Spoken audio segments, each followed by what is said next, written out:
모든 영광과 존귀와 찬양을 받으실 하나님 앞에 우리 영광의 박수 올려드립니다.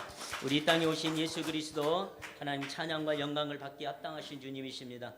우리 자우 인사 나누겠습니다. 참 잘 오셨습니다. 주님의 이름으로 사랑하고 환영하고 축복합니다. 끊임없이 교회의 전도와 또 부흥을 위해서 늘 지속적으로 기도해 주시고 특별히 또한 치료와 회복을 위해서도 중보기도 부탁드립니다.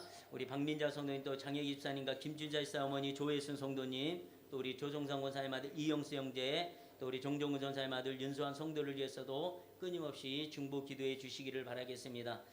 날씨가 매우 이렇게 또 춥습니다.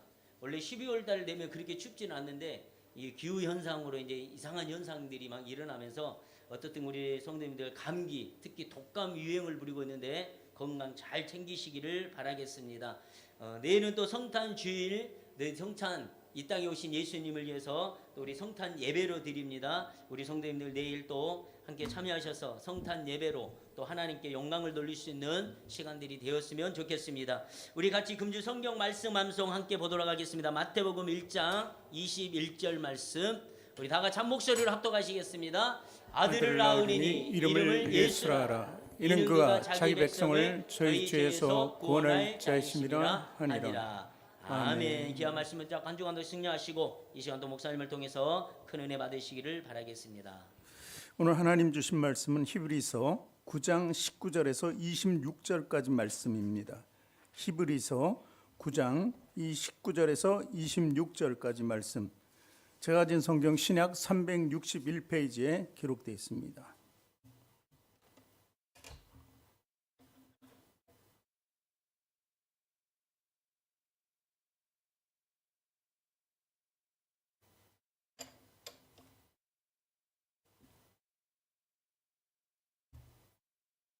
신약 성경 361쪽에 기록되어 있는 히브리서 9장 19절에서 26절까지의 말씀, 찾으셨으면 한 목소리를 읽겠습니다. 모세가 율법대로 모든 계명을 온 백성에게 말한 후에 송아지와 염소의 피 및 물과 붉은 양털과 우슬초를 취하여 그 두루마리와 온 백성에게 뿌리며 이르되 이는 하나님이 너희에게 명하신 언약의 피라 하고, 또한 이와 같이 피를 장막과 섬기는 일에 쓰는 모든 그릇에 뿌렸느니라. 율법을 따라 거의 모든 물건이 피로써 정결하게 되나니 피 흘림이 없은즉 사함이 없느니라. 그러므로 하늘에 있는 것들의 모형은 이런 것들로서 정결하게 할 필요가 있었으나 하늘에 있는 그것들은 이런 것들보다 더 좋은 제물로 할지니라. 그리스도께서는 참것의 그림자인 손으로 만든 성소에 들어가지 아니하시고 바로 그 하늘에 들어가사 이제 우리를 위하여 하나님 앞에 나타나시고 대제사장이 해마다 다른 것의 피로써 성소에 들어가는 것 같이 자주 자기를 드리려고 아니하실지니, 그리하면 그가 세상을 창조한 때부터 자주 고난을 받았어야 할 것이로되 이제 자기를 단번에 제물로 드려 죄를 없이 하시려고 세상 끝에 나타내셨느니라. 아멘. 두 손을 가슴에 얹고 저를 따라 고백하시기 바랍니다. 하나님께서는 나를 사랑하십니다. 하나님께서는 나를 존귀하게 여기십니다. 하나님께서는 나를 축복하십니다. 하나님께서는 내 문제를 해결해 주십니다. 믿음의 고백이 되셨습니까? 아멘. 우리 앞뒤 전후자에 계신 분들과 인사합니다. 당신을 사랑하고 축복합니다.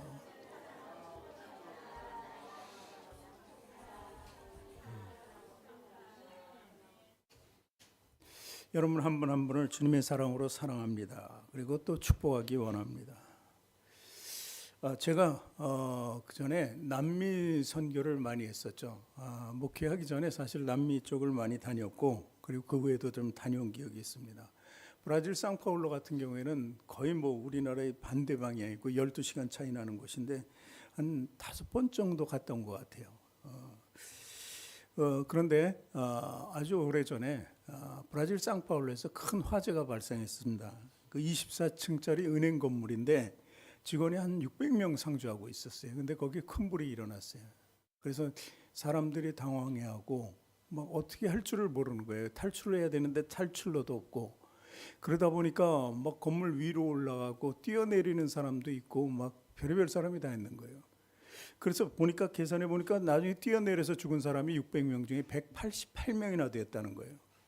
질식사한 사람도 뭐 그와 같이 이렇게 많은 사람들이 희생을 당했는데 유독 엘리베이터는 좀 움직였던 것 같아요. 그래서 엘리베이터 예전에 우리나라도 그랬어요. 엘리베이터 승문이었었어요. 엘리베이터 거리라 그래가지고 딱 안내해서 몇 층 가시죠 눌러주고 그랬는데 당시 브라질도 그런 형태였습니다. 그래서 그 엘리베이터 거리 자기가 도망가지 않고 엘리베이터 정원이 25명인데 오르락 내려가면서 3번 동안 75명을 구출했습니다. 그리고 이제 마지막 4번째 올라가서는 영 못 내려오고 거기서 그냥 불에 타서 죽고 말았죠. 이럴 때 그 살아남은 사람이 몇 명이라고요? 엘리베이터를 통해서 75명의 마음속에는 뭐가 자리 잡고 있었을까요? 나를 구출해 주기 위해서 그렇게 애쓰고 결국 자기는 희생을 당하지 않았어요. 죽어버렸죠. 그 사람이 새록새록 기억이 날 겁니다. 이런 사람을 요즘 통틀어서 다른 사람을 위해서 자기 목숨을 버린 사람을 뭐라 그래요? 의인이라고 합니다. 일본에서 지하철 사고 때 한국인이 참 대신 죽은 그런 사건이 있었죠. 그래서 의인이라고 이렇게 얘기하죠. 대신 죽은 것이 의인이다. 근데 이건 세상적으로 봤을 때 우리가 그렇게 불러주고 싶었던 거죠. 그런데 예수 그리스도 외에는 사실 의인은 이 땅에 아무도 없었습니다. 우리가 믿는 예수 그리스도만이 의인이었고 그분이 의인인 것은 조금 전에 얘기했던 것처럼 예화를 들었던 것처럼 그분은 우리를 위해서 대신 죽으셨기 때문에 의인이었다는 거예요. 오늘 사실 이제 성탄절이 됐잖아요. 근데 성탄절이 됐는데 오늘 말씀에 보니까 마지막 말씀에 그리스도께서 세상 끝에 나타내셨느니라.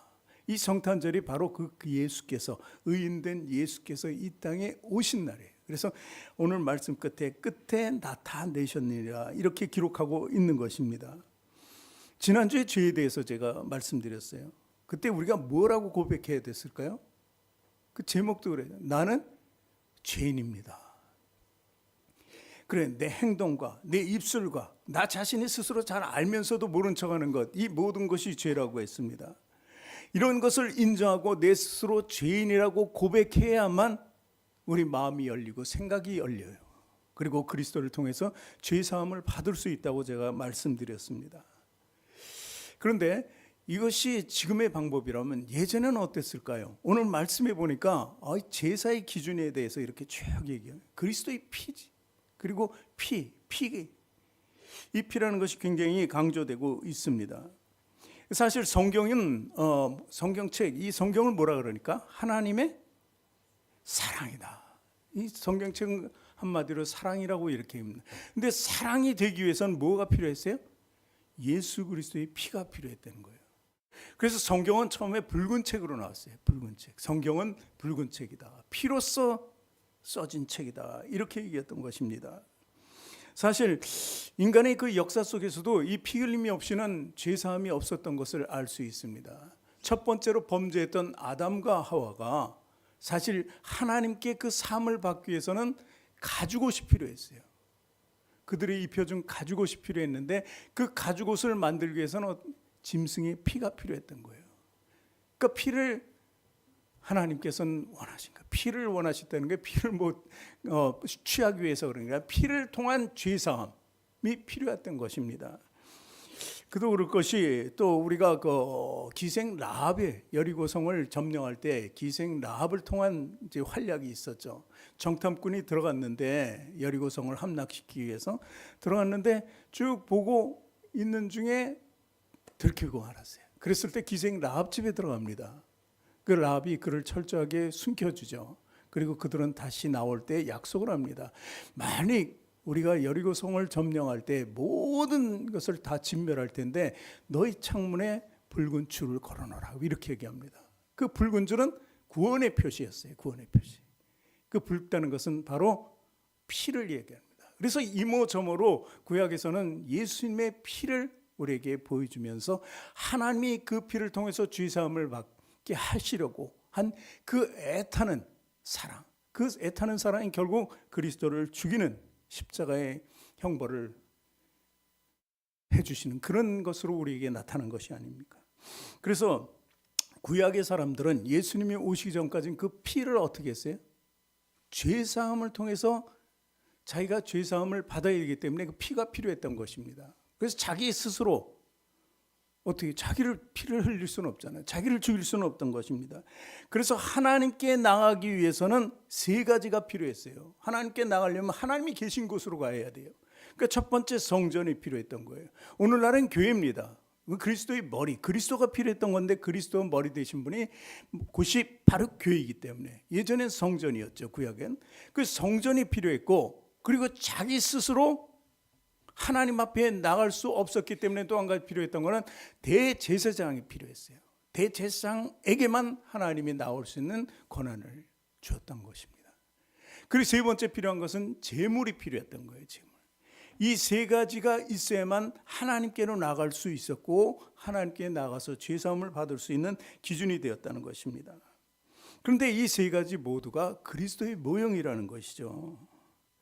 사실 이 성전과 제사장, 제물 이런 것이 왜 필요합니까? 피 흘림에 필요한 거죠. 피 흘림이라는 것은 피의 전가를 얘기하는 거예요. 피의 전가.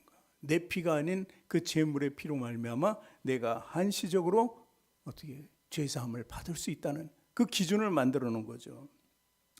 오늘 이 세 가지를 통한 제사의 장면을 우리에게 보여주고 있는 것이 바로 오늘 본문 말씀이에요. 다시 한번 19절에서 23절까지 천천히 읽어봅니다. 모세가 율법대로 모든 계명을 온 백성에게 말한 후에 송아지와 염소의 피 및 불과 붉은 양털과 우슬초를 취하여 그 두루마리와 온 백성에게 뿌리며 이르되 이는 하나님이 너희에게 명하신 언약의 피라. 언약의 피라는 게 죄사함의 피라는 것입니다. 그래서 또한 이와 같이 언약의 피를 장막과 섬기는 일에 쓰는 모든 그릇에 뿌렸느니라. 그러면서 율법을 따라 모든 물건이 피로써 정결하게 되나니 피 흘림이 없은즉 사함이 없다.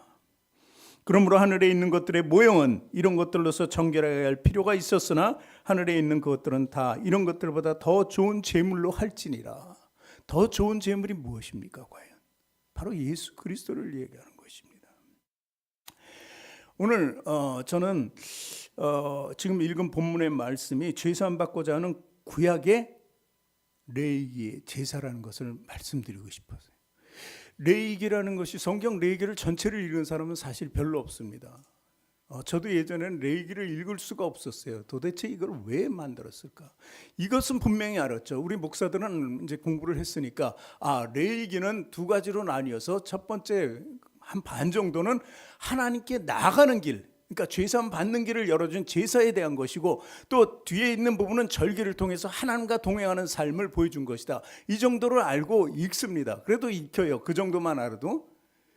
그런데 우리가 제사에 대한 것을 조금 더 명확하게 알아야 할 필요가 있는 것이 바로 그리스도가 왜 이 땅에 오셨는가 하는 것을 우리가 알기 위함이에요. 레위기를 한번 말씀드립니다. 레위기 1장 1절서부터 3절까지 우선 읽어볼게요. 같이 읽습니다. 여호와께서 회막에서 모세를 부르시고 그에게 말씀하여 이르시되, 1절에 회막이라고 했어요. 회막. 이게 성전이란 뜻이에요. 하나님이 계신 곳이에요. 좀 전에 얘기했듯이 오늘날은 교회라는 거예요. 예수님이 계신 곳, 예수님 앞이라고 볼 수 있는 거죠. 여호와 앞이나 하나님 앞이나 우리 예수 그리스도 앞이나 교회나 성전이나 같은 의미를 가지고 있다는 것이죠. 자, 2절에 보니까 이스라엘 자손에게 말하여 이르라. 너희 중에 누구든지 여호와께 예물을 드리려거든 가축 중에서 소나 양으로 예물을 드릴지니라. 어떤 짐승이 필요했던 거예요. 근데 3절에 어떤 짐승인가 조금 더 구체적으로 이제 쭉 내려올 텐데 3절 한번 읽어봅니다. 그 예물이 소위 번제면은 흠없는 수컷으로 회막문에서, 그러니까 여호와 앞에죠. 회막 위에 문에서 여호와 앞에 기쁘게 받으시도록 드릴지니라, 이렇게 기록되어 있습니다. 그 예물이 소위 번제라고 했습니다. 번제는 태워서 드린다는 뜻인데 태워 드리기 전에 해야 할 일들이 있어요. 그것이 레위기 1장에 소개되고 있는 것입니다. 근데 좀 전에 읽었는데 흠이 없어야 된다는 거예요. 흠이.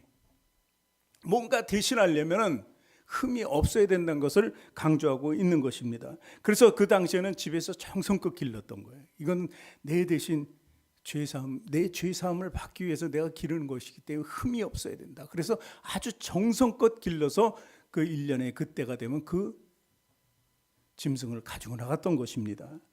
그런데 예수님 시대 때 우리 성전 앞을 한번 기억해 봅시다. 예수님의 성전에서 무슨 일을 하셨어요? 아주 예수님께서 진노하셨을 때가 그 성전 앞이에요. 성전 앞에 가니까 환전하는 사람, 그렇죠. 로마 돈을 유대 돈으로 바꾸는 거죠. 그것만 받았으니까. 그리고 또 거기에 드리는 재물들을 거기서 팔고 있었다는 거예요. 너희들이 가져오는 건 안 된다는 거예요. 우리가 선택한 것들만 흠이 없다는 것입니다. 그러면서 그들은 어떤 걸 취했어요? 자기 유익을 취한 거예요. 장사한 거예요, 한마디로. 그렇기 때문에 예수님께서 거기를 막 엎으신 거 아닙니까? 그렇듯이 이 흠 없는 재물이라는 게 굉장히 중요하다는 것입니다. 그러니까 흠이 없으면 죄사함이 없다는 것을 우리는 분명히 알아야 되는 것입니다. 자, 흠이 없는 짐승이어야 되고, 자, 4절 보니까 4절 같이 읽습니다. 그는 번제물의 머리에 안수할지니 그를 위하여 기쁘게 받으심이 되어 그를 위하여 속죄가 될 것이다. 여기서 그라는 것은 본인이 당사자, 죄사함 받을 당사자라는 거예요. 근데 그 짐승의 머리에 뭐를 한다고요? 본인이 안수를 해요. 뭐 제사장이나 어떤 사람이 안수하는 게 아니라 자기 스스로 안수를 해요. 왜 안수를 할까요? 그렇죠, 죄 전가죠. 하나님, 이제는 내가 나 스스로 죽을 수는 없고 내 죄를 이 흠없는 이 짐승에게, 뭐 수송아지나 양이나 염소에게 돼 있죠. 그에게 내가 머리를 얹어서 나 대신 이렇게 죽게 할 것이라고 이렇게 얘기합니다. 이게 속죄의 기준이 되는 것이죠. 자, 분명히 주인공이고 전가가 되는 거예요. 그러니까 나로 인해서 그 짐승이 대신 죽는다는 것을 의미합니다. 그리고 1장 5절로 다시 한번 들어가서 또 읽어봅니다. 그는 여호와 앞에서 그 송아지를 잡을 것이요 아론의 자손 제사장들은 그 피를 가져다가 회막문 앞 제단의 사방에 뿌리는 것이다. 자, 그는 누구라 그랬어요? 나죠. 본인이에요. 당사자. 죄사함을 받을 당사자. 그가 어떻게 한다고요? 그 송아지를 잡을 것이요.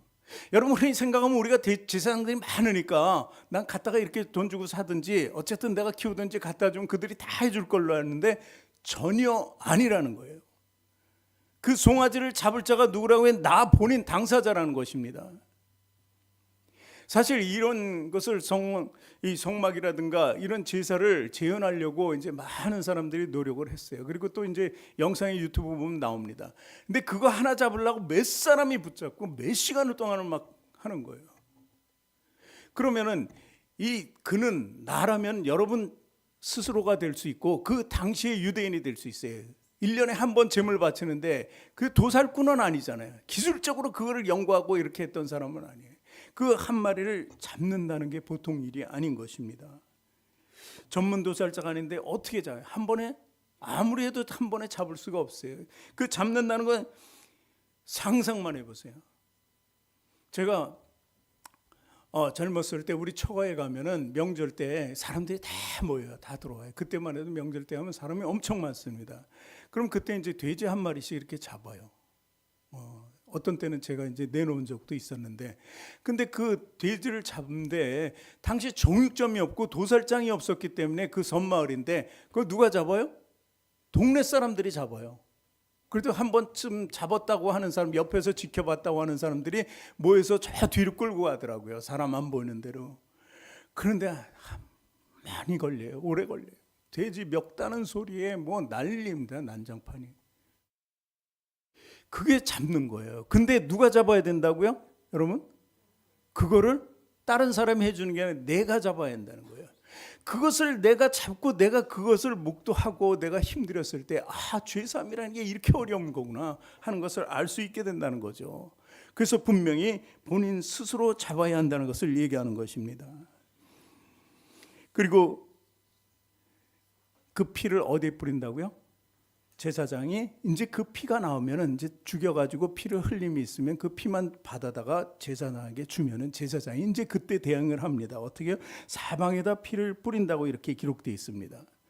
여기서 레위기 17장 1장을 우리가 보고 있는데 11절을 한번 읽어보겠습니다.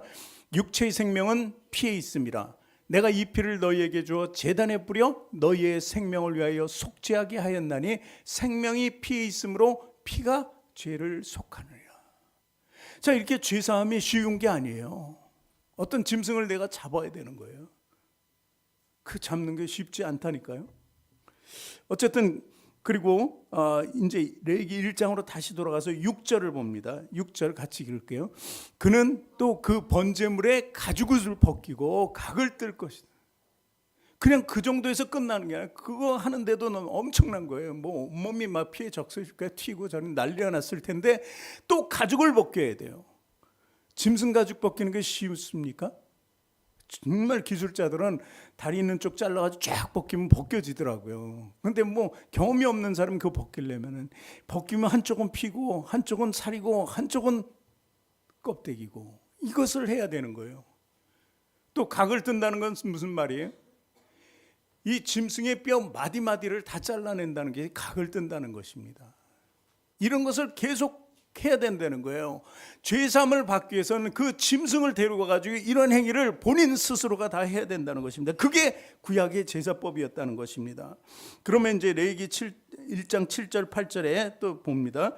제사장 아론의 자손들은 제단 위에 불을 붙이고 불 위에 나무를 버려놓고 아론의 자손 제사장들은 그 뜬 각과 머리와 기름 제단 위에 불 위에 있는 나무에 벌려놓는다.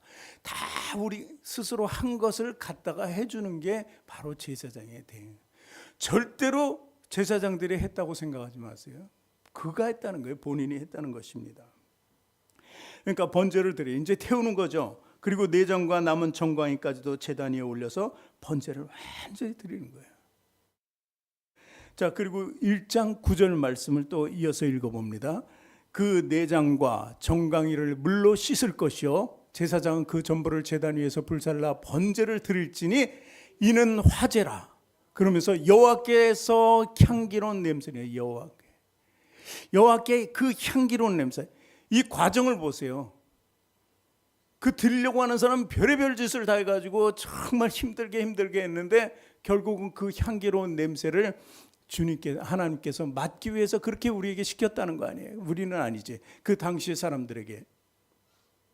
그럼 하나님이 보기에는 정말 의롭지 않잖아요. 이렇게 고생을 시키고 그 냄새의 향기 좋네 하고 그럴 하나님이라는 거죠. 그건 아니라는 거예요. 그거 잘못된 생각이에요. 하나님이 그 향기를 받는 이유는 뭐예요? 즐기기 위해서? 냄새를 맡기 위해서? 전혀 아니라는 거예요. 왜냐하면요, 우리가 에스겔서 33장 8절을 읽어보면 알 수 있어요. 읽어볼게요. 가령 내가 악인에게 이르기를 악인아 너는 반드시 죽으리라 하였다 하자 내가 그 악인에게 말로 경고하여 그의 길에서 떠나게 하지 아니하면 그 악인은 자기 죄악으로 말미암아 죽으려니와 내가 그의 피를 내 손에서 찾으리라. 어떤 악한 사람이 있어요. 그에게 하나님이 계신 것을 알게 하고 지금 악한 길에서 돌아오라고 우리에게 시킨 거예요. 너에게 시켰다. 근데 시켰는데 그 사람이 돌아오지 않으면 그 죄를 누구한테 물어요? 나에게 묻겠다는 거예요. 이 뜻은 뭐예요? 하나님께서는 악인까지도 사랑하신다는 거예요. 악인까지도 구원받기를 원한다는 거예요. 그러니까 하나님은 그 짐승의 피를 가지고 그 향기를 맡기 위해서 즐기시는 것이 아니고 왜 그 냄새를 즐기냐면 죄사함이 있었기 때문에 어떤 한 사람이 이를 통해서 죄사함을 이루었기 때문에 죄의 정가가 되고 하나님은 그걸 용서할 수 있었기 때문에 그렇기 때문에 하나님께서는 냄새를 맡을 수 있다는 것입니다. 우리 본문 4절에 했잖아요. 레위기 1장 4절에 머리에 안수한다는 거 있잖아요. 안수한다. 그것이 전가가 되었기 때문에 하나님께서 그 전가된 것을 보시고 그가 희생된 것, 그 짐승이 희생된 것을 보시고 이 사람이 사는 것에 대해서 너무 기뻐한다는 이야기입니다. 한 인간의 죄가 죽었음을 대해서 한 사람이 또 살았다는 것에 대해서 하나님은 기뻐하신다는 것이죠. 그러니까 안수한다는 의미는 도살하고는 틀립니다. 그냥 짐승을 잡는데 누가 안수해서 잡습니까? 도살장에서. 그것은 그냥 먹기 위해서 하는 거고 안수했다는 것은 대신 죄사함이 있었다는 것을 얘기하는 거예요. 그래서 흠 없는 것으로 반드시 해야 된다는 것이죠. 다시 오늘 읽었던 말씀 중에 11절 12절 있습니다. 히브리서 9장의 11절 12절 말씀 같이 읽어보겠습니다. 그리스도께서는 장래 좋은 일에 대제사장으로 오사 손으로 짓지 아니한 것 곧 이 창조에 속하지 아니한 더 크고 온전한 장막으로 말미암아 염소와 송아지의 피로 하지 않고 오직 자기의 피로 영원한 속죄를 이루사 단번에 성소에 들어가셨느니라. 이렇게 기록하고 있어요. 이 모든 과정을 예수님께서 단번에, 그때는 그러한 행위를 1년에 한 번씩 했어야 됐어요. 근데 그런 없어요. 무한이잖아요. 계속 해야 되는 거예요. 살아있는 동안.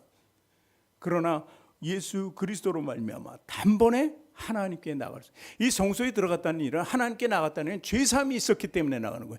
죄를 가지고 하나님을 보는 순간 모두가 죽어요. 예수님과 성령님은 우리가 동행할 수 있어요. 그러나 만날 수도 있어요. 그러나 하나님은 죄 있는 우리를 만날 수가 없는 거예요. 그래서 예수님을 통하지 않고는 절대 하나님께 나갈 수 없다는 의미입니다.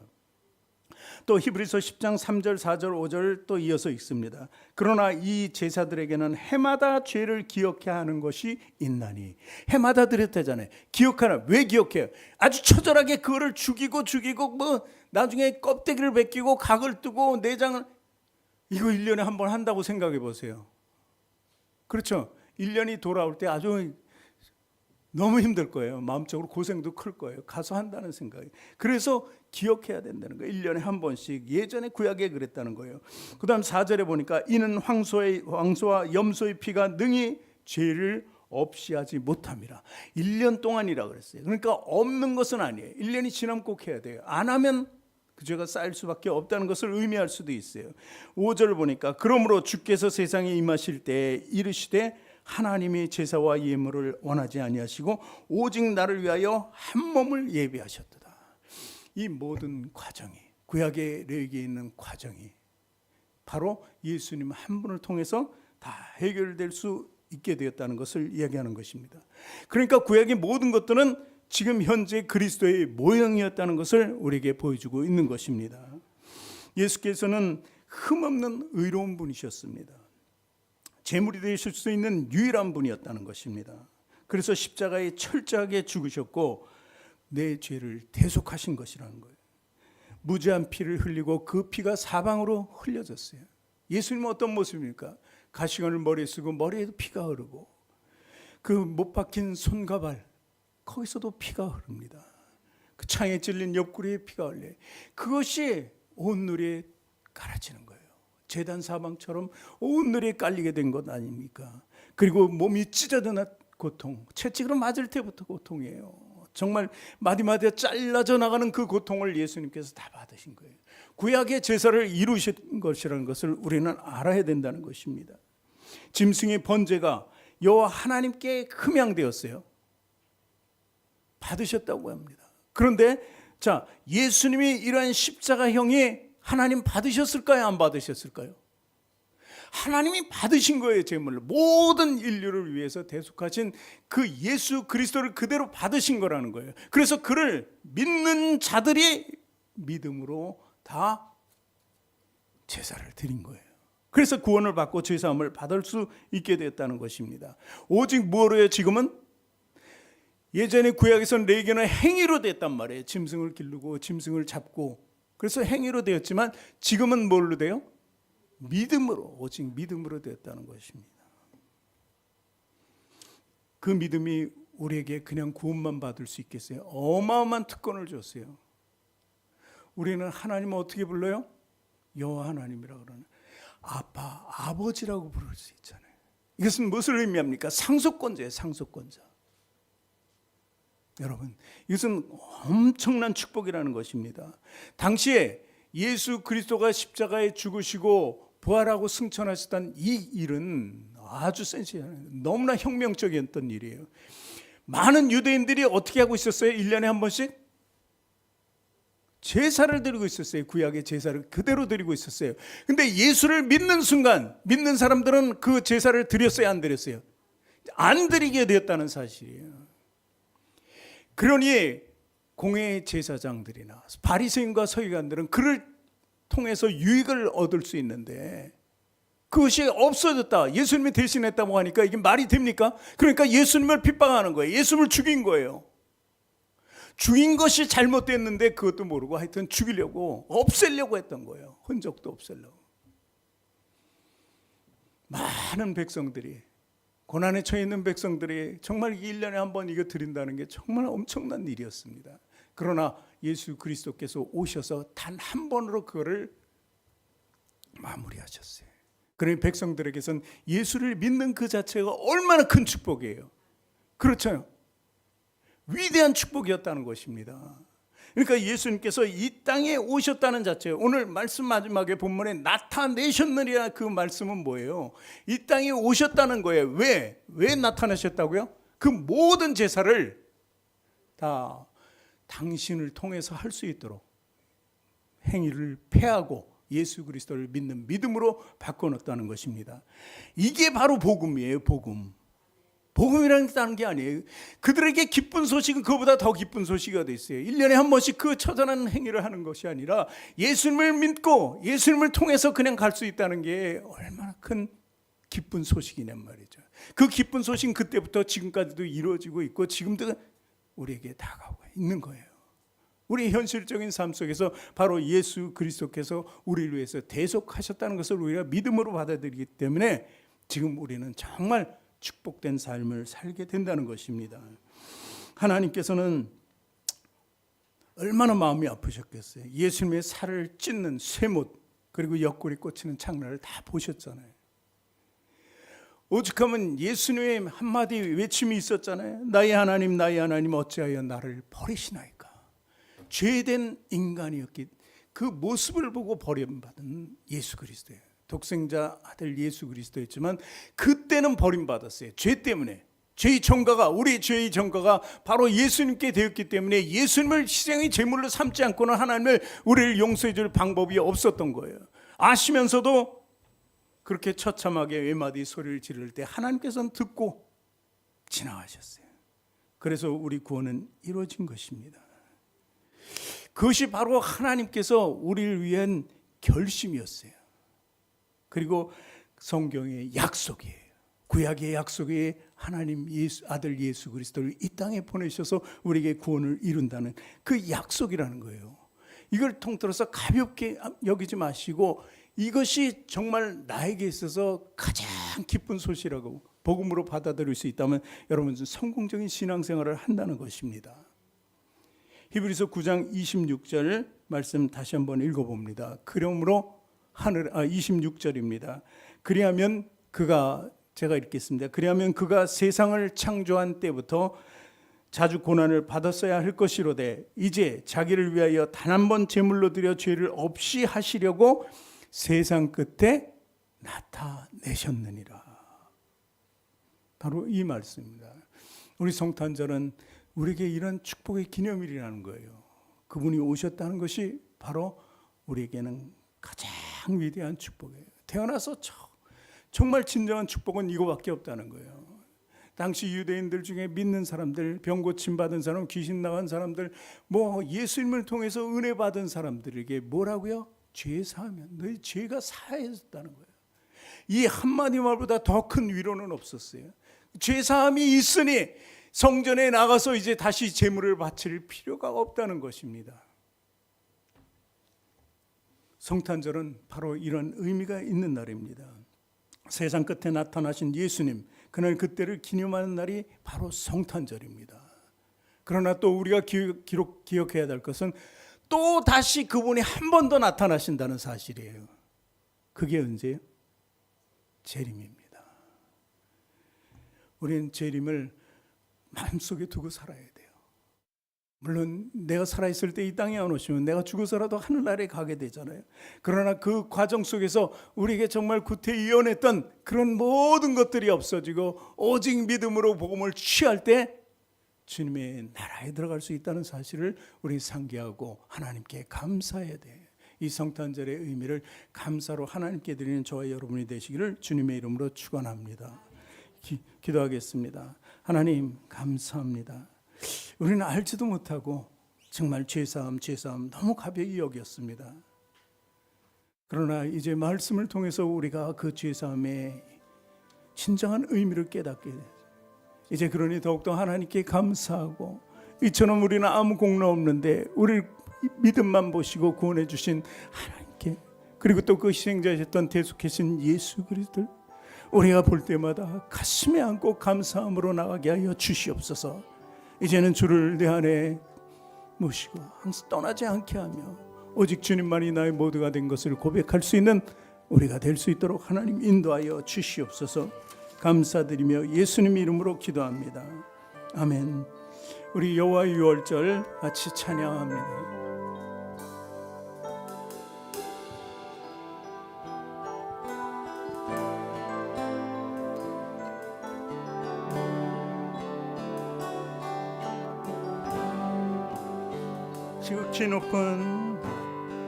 지극히 높은 주님의 나 지성소로 들어갑니다. 세상의 신을 벗고서 주 보좌 앞에 엎드리니 내 주 사랑과 그 신뢰가 사그러져 갈 때 하늘로부터 이곳에 장막이 덮이네.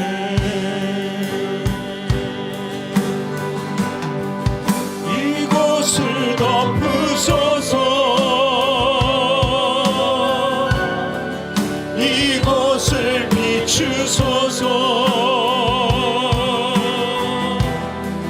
내 안에 무너졌던 모든 소망 다 회복하리니.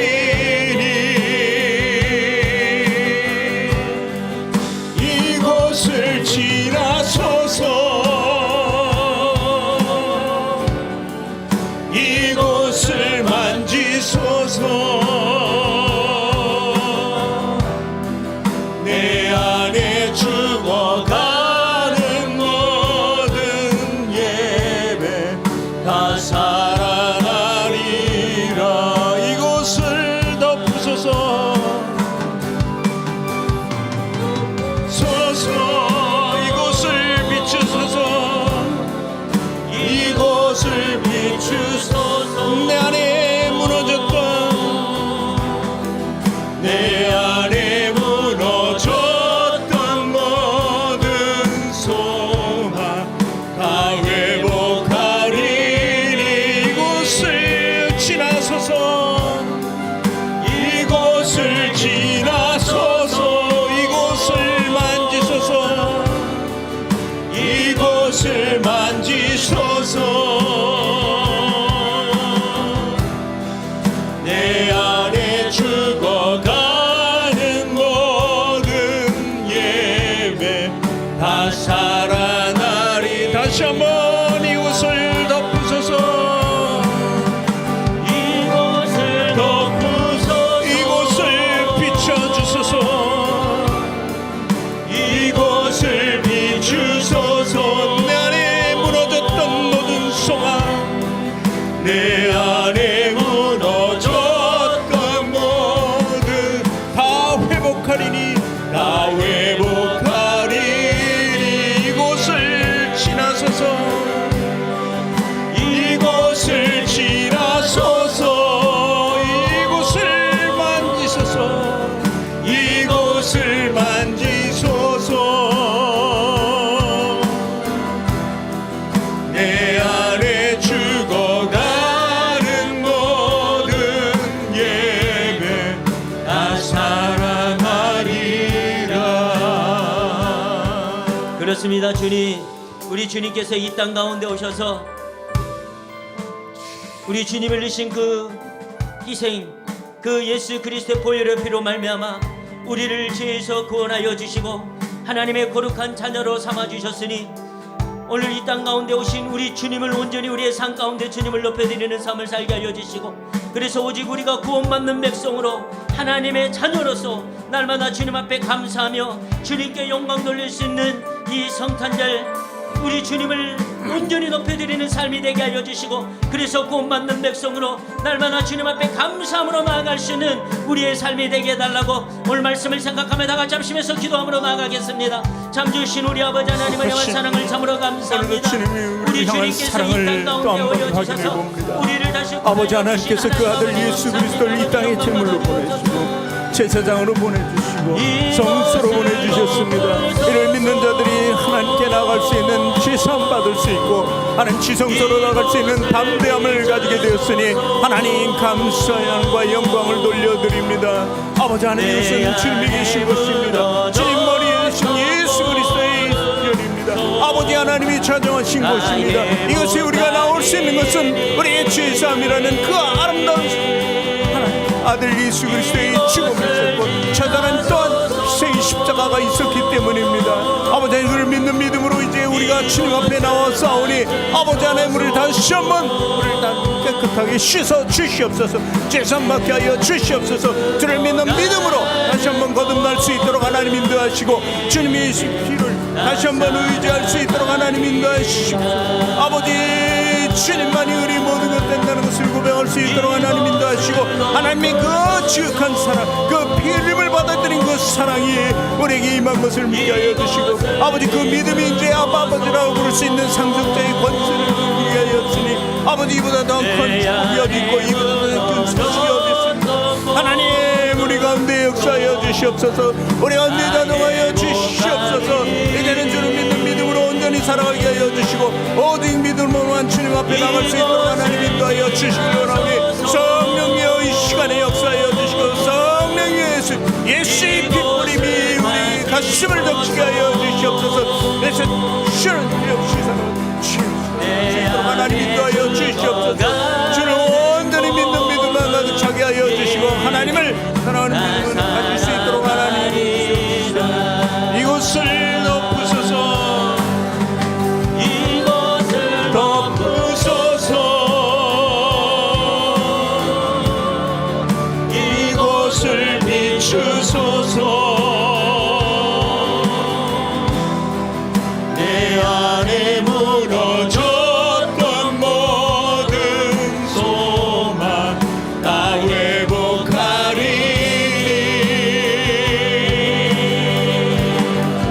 이곳을 지나소서. 이곳을 만지소서. 내 안에 묻어가는 모든 예배 다 살아나. 다시 한번 이곳을 덮으소서. 우리 모두 자리에서 일어나서 찬양합니다. 이곳을 덮으소서. 이곳을 비추소서. 내 안에 무너졌던 모든 소망 다 회복하리니.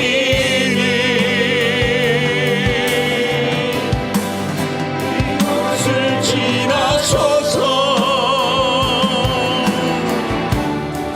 이곳을 만지소서. 내 안에 무너졌던 모든 예배 다 회복하나는. 마지막으로 한 번 더 외칩니다. 이곳을 덮어 주소서. 이곳을 덮으소서. 이곳을 비추소서.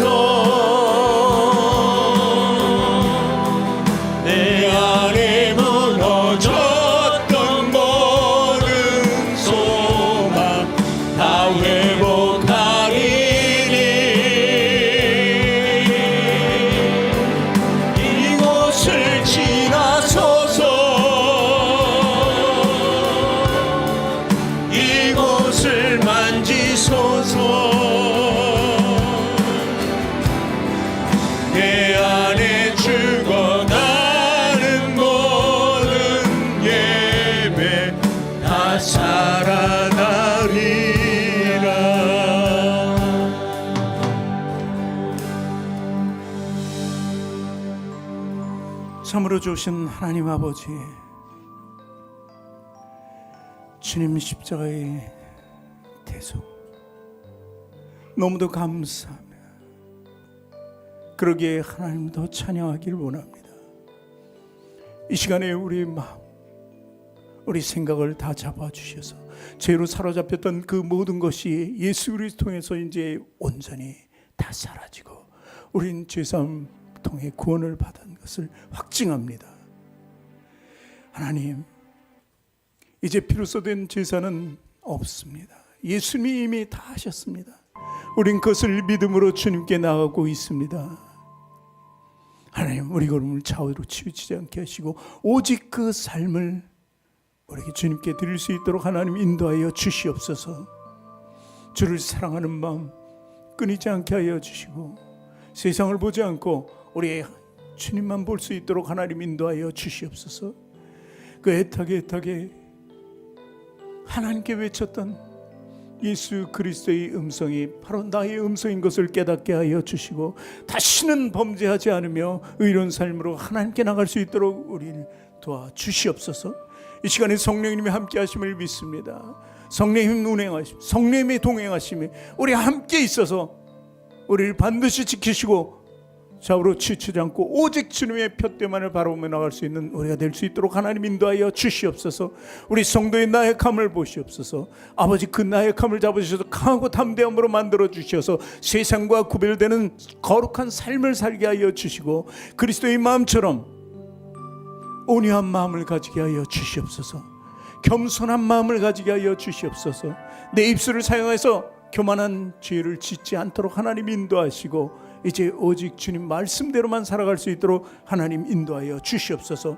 병든 자를 치유해 주시는 주님, 오늘도 병든 몸을 이끌고 나온 우리 성도들이 있습니다. 또 성소에는 나오지 못했지만 병든 몸을 낫고자 하는 마음을 가진 우리 성도들도 있습니다. 하나님, 저들을 고쳐 주시옵소서. 주님이 십자가에서 흘리신 보혈로 씻어 주시옵소서. 죄사함과 함께 모든 병마가 떠나가게 하여 주시옵소서. 성령님의 이로로 모든 병이 회복될 수 있도록 하나님 인도하여 주시옵소서. 하나님의 큰 사랑으로 위로받고 나음받고 고침받고 치료하는 광선을 통해서 회복될 수 있도록 하나님 인도하여 주시옵소서. 오늘도 주님 앞에 스스로를 제물로 드리는 우리 제사장들입니다. 우리 성도들이 제사장이요 백성이요 곧 나라입니다. 하나님, 이들 한 사람 한 사람을 지켜주시고 보호하여 주시옵소서. 그래서 세상에 헛된 것들을 잡지 않고 땅에 매이지 않고 오직 하늘만 바라보며 나갈 수 있는 진정한 삶을 살게 하여 주시옵소서. 하늘의 신령한 것을 보고 땅에 기름진 것을 채워갈 수 있도록 하나님이 늘 지켜주실 줄 믿사오니 아버지, 우리 성도들 늘 언제나 어디 가서 용기를 잃지 않고 다윗의 용기와 솔로몬의 지혜를 허락하여 주셔서 세상을 이겨도 남는 믿음의 복음의 생활을 할 수 있도록 하나님 역사하여 주시옵소서. 또한 제물 드린 손길이 있습니다. 예물 드린 손길마다 하나님 갚아주시길 원합니다. 아버지, 저들의 예물이 늘어나서 하나님을 기쁘게 하는, 그리고 정말 하나님께 감사로 드릴 수 있는 축복의 사람들이 다 되도록 하나님 인도하여 주시옵소서. 이제는 우리 구주 예수 그리스도의 크신 은혜와 하나님의 지극하신 사랑과 성령님이 내주 교통 인도 역사 운행 동행하심이 오늘 모여서 예배드린 모든 성도들 머리 위에와 사업장과 직장과 가정과 자녀 학업위에 지금부터 영원토록 함께 하시기를 간절히 축원하옵나이다. 아멘.